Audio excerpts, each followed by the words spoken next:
Soy Víctor Aramuro y soy profesor de Desarrollo Económico, Economía Regional y, bueno, pues especialista en políticas públicas. Se anunció un incremento del 13%, como lo mencionas, de 2025 para 2026. Entonces, esto para el salario mínimo general y profesionales. Y en el caso de la zona libre de la frontera norte es del 5%. Entonces, en el caso de la zona libre de la frontera norte va a pasar de 419 pesos con 88 centavos, que está actualmente vigente para 2025. Para 2026 pasa a 440 con 87 centavos. En general, en el resto de las zonas que no es la frontera norte, pasa de 278,80 a 315 con 4 centavos. Y bueno, pues efectivamente, pues veníamos de un largo periodo, ¿no? De estancamiento, pues en el que prácticamente fue un aumento de un punto porcentual, descontando la inflación.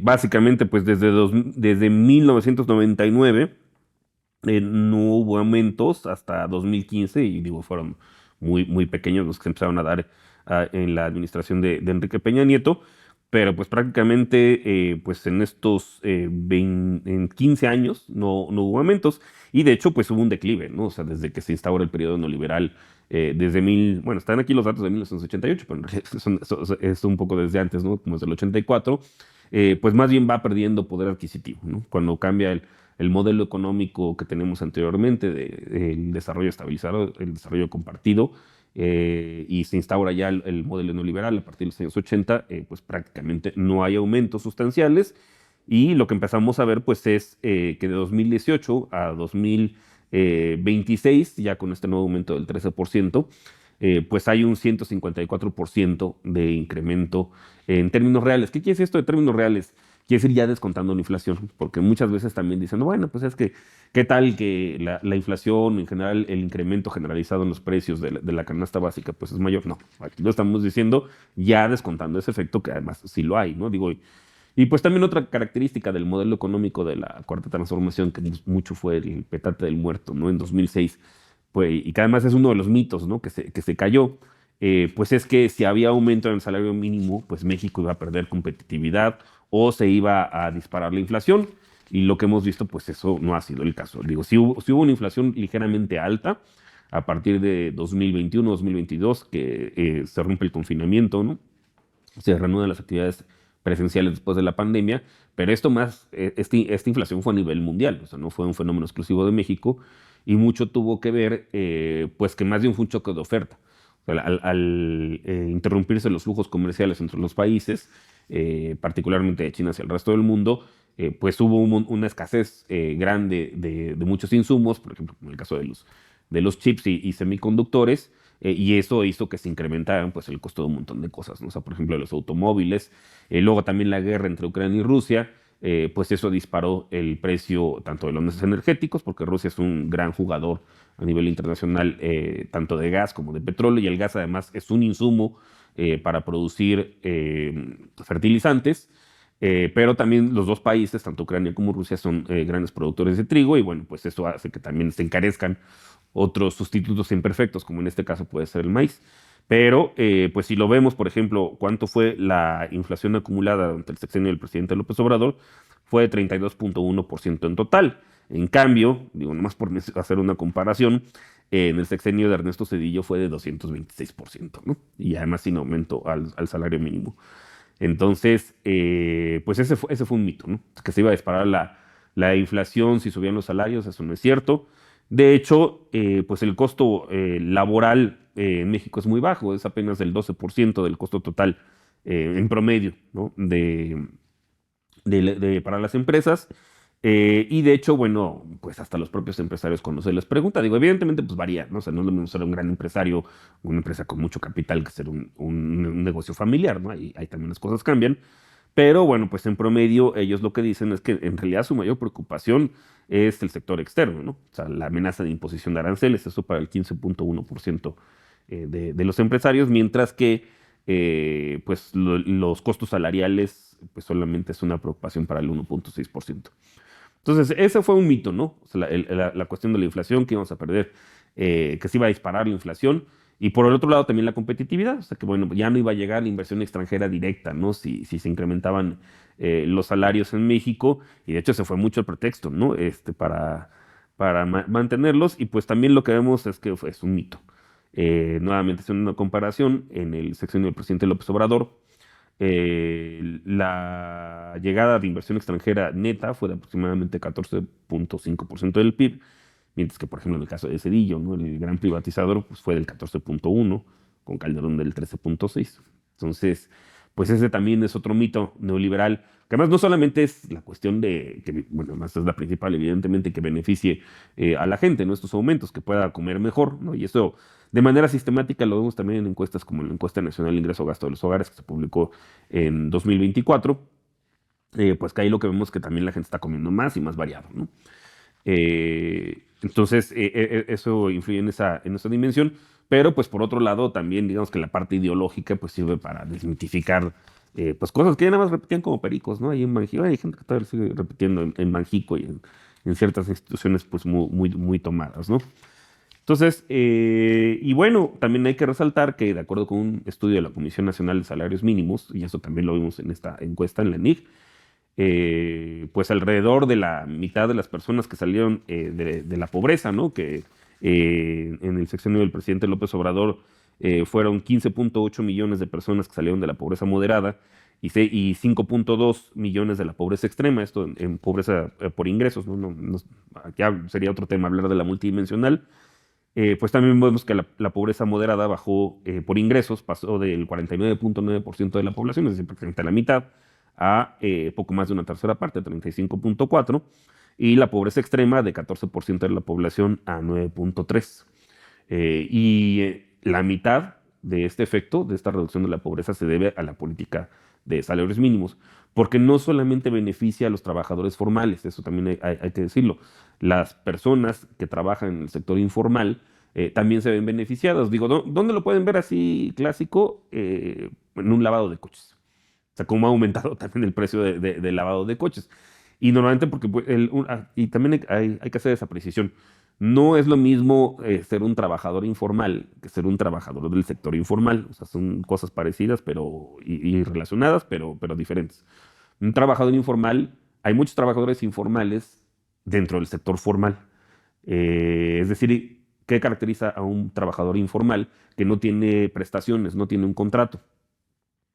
Y entonces, si pensamos, por ejemplo, en un montón de meseros, ¿no? Que te dicen, su propina es mi sueldo, o los conductores de aplicación, o los repartidores, esos son trabajadores informales del sector formal.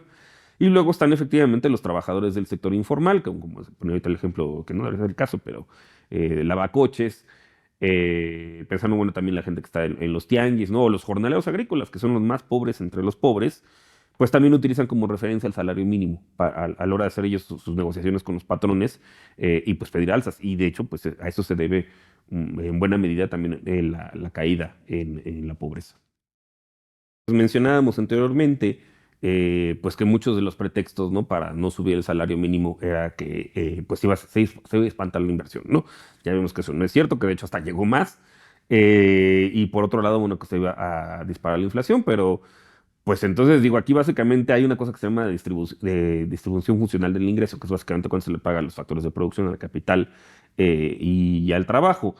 Y entonces, pues básicamente, como esto es una suma cero, ¿no? Si no se lo lleva el capital, se lo lleva el trabajo. Si no se lo lleva el trabajo, se lo lleva el capital.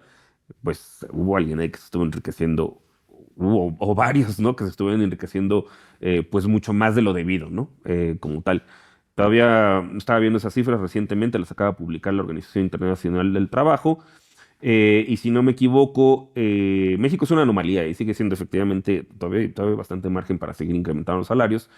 Normalmente, simplemente porque los trabajadores son más, en un país, pues no voy a decir un país normal, ¿no? Pero en un país como los europeos o incluso algunos de América Latina, entre el 60 y el 70% del valor del PIB se va al factor trabajo y más o menos entre un 30 y un 40% se va al factor capital. Aquí es al revés. Y de hecho sí se movió justamente por este mejor, que es una mejor repartición, pero del ingreso, no de la riqueza. O sea, porque el ingreso es un flujo, y en este caso los salarios son flujos. La riqueza ya serían más bien como los activos, ¿no? O sea, coches, casas, etcétera, que pues ahí evidentemente, uy, imagínense, ¿no? Que hubiera expropiaciones, cosas del estilo. Pero bueno, eso no ha sucedido. Entonces, la parte del ingreso sí hay una mejor distribución ya en México, pero aún así sigue siendo inversa. Pasó, les digo, de acuerdo con las últimas cifras que vi de la Organización Internacional del Trabajo, más o menos de 2018 estaba como en el 31%, y para 2024 pasó a 36%.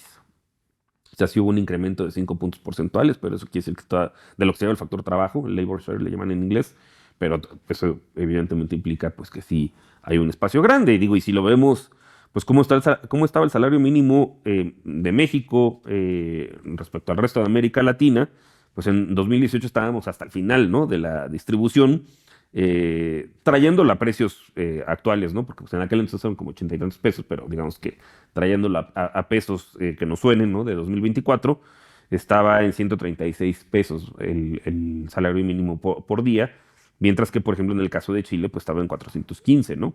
Que es el salario mínimo más alto, o en Uruguay de 414 pesos, en Ecuador de 386. Entonces, México estaba hasta el final, incluso por debajo de El Salvador, de Nicaragua.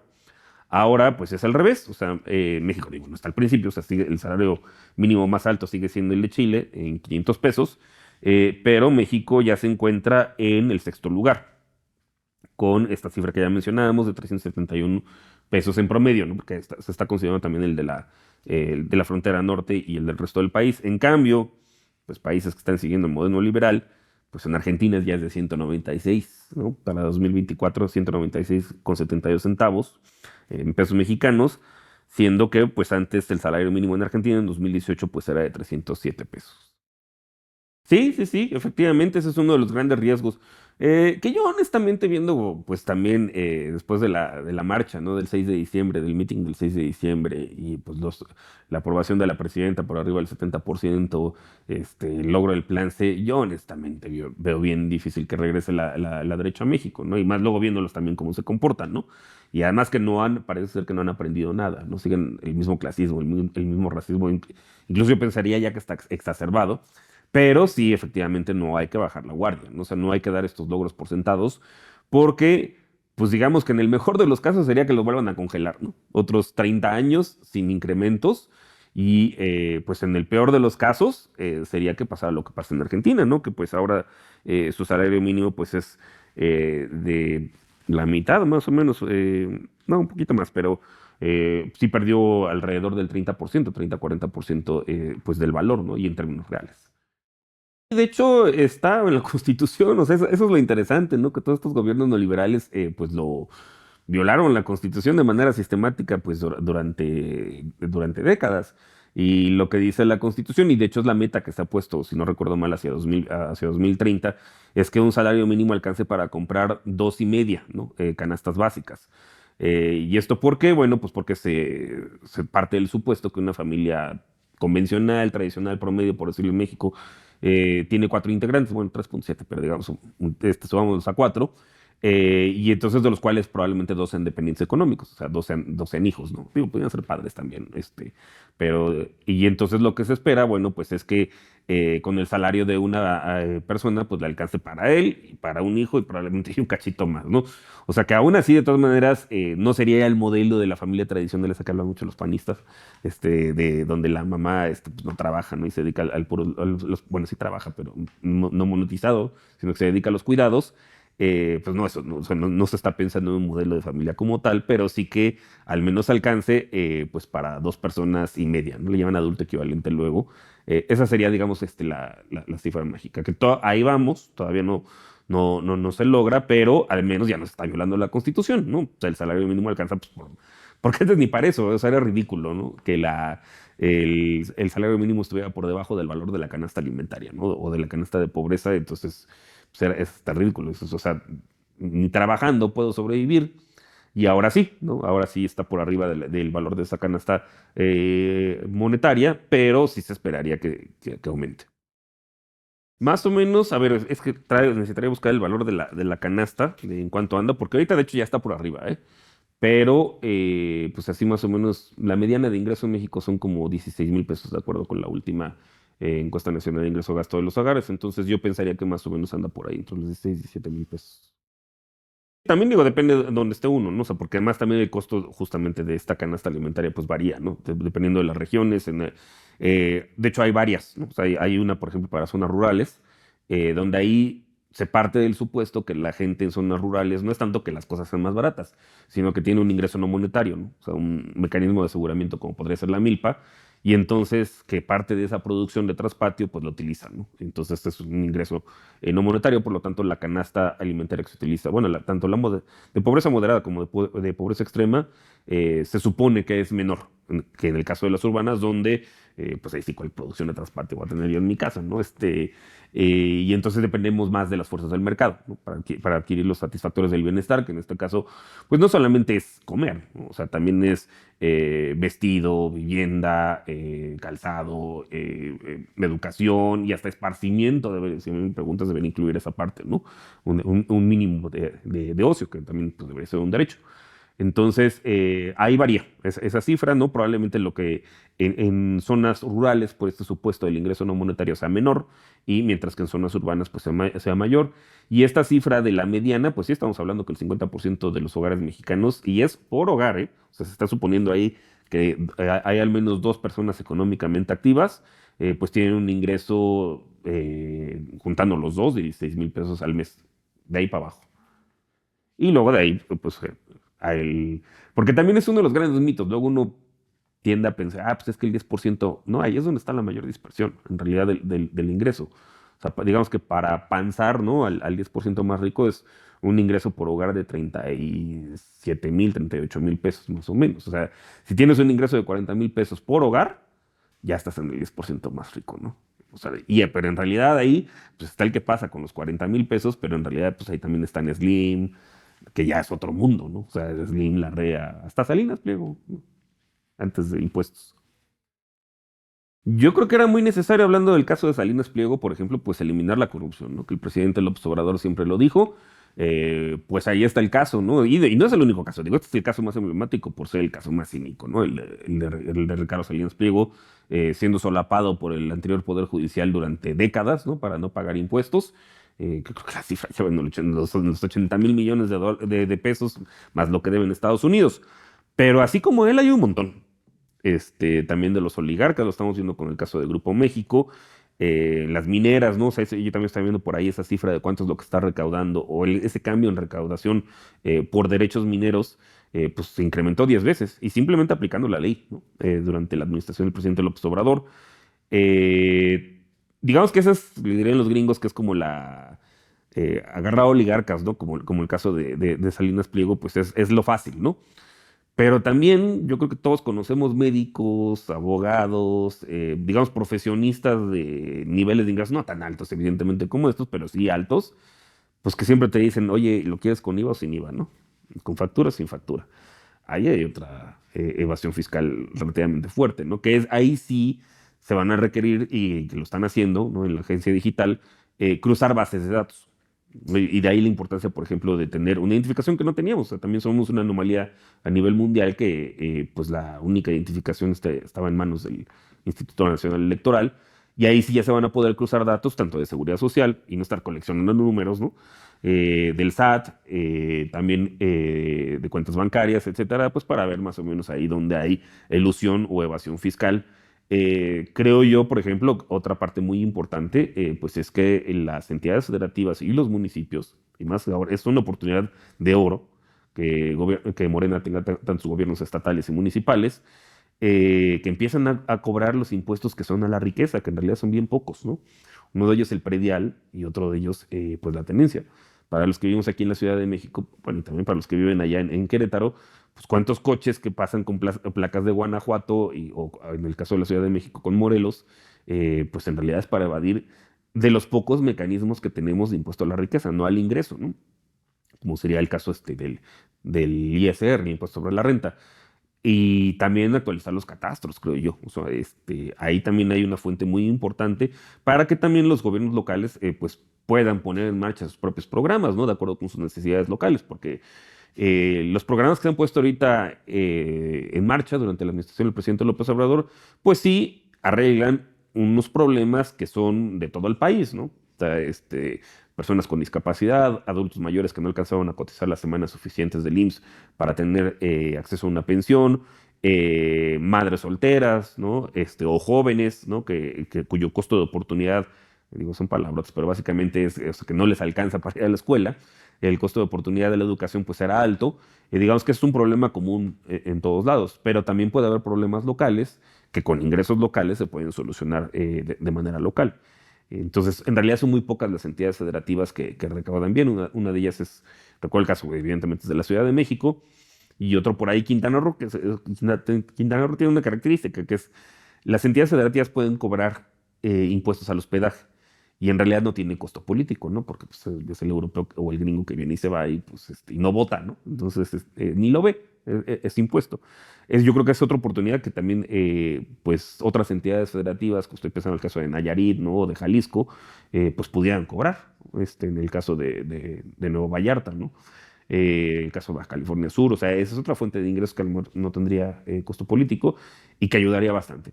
Y quizá ya más adelante, yo sí estoy de la idea que una vez que se hayan limpiado todas estas cosas, a lo mejor sí incrementar, sobre todo para los ingresos más altos. O sea, nadie está diciendo que, porque está diciendo que en realidad donde está la mayor dispersión es en ese 10%, ¿no? Pero yo estoy pensando ni siquiera en el 1%, o sea, como en el 0.001% de la población, que son bien poquitos, o sea, esos ultra ricos, pues sí subirles la tasa, ¿no? Porque ahí sí creo que es injusto que alguien que apenas panza el 10% pague lo mismo que Carlos Slim o que lo que no paga Ricardo Salinas Pliego, ¿no? Entonces ahí sí creo que eventualmente, como se hizo en Brasil, ¿no? Un impuesto dedicado sobre todo a las grandes fortunas. Hola, soy Víctor Aramburu y soy profesor de Desarrollo Económico y de Economía Regional, también especialista en políticas públicas, y pues los invito a ver la 4TV, en donde vamos a hablar acerca de los incrementos al salario mínimo.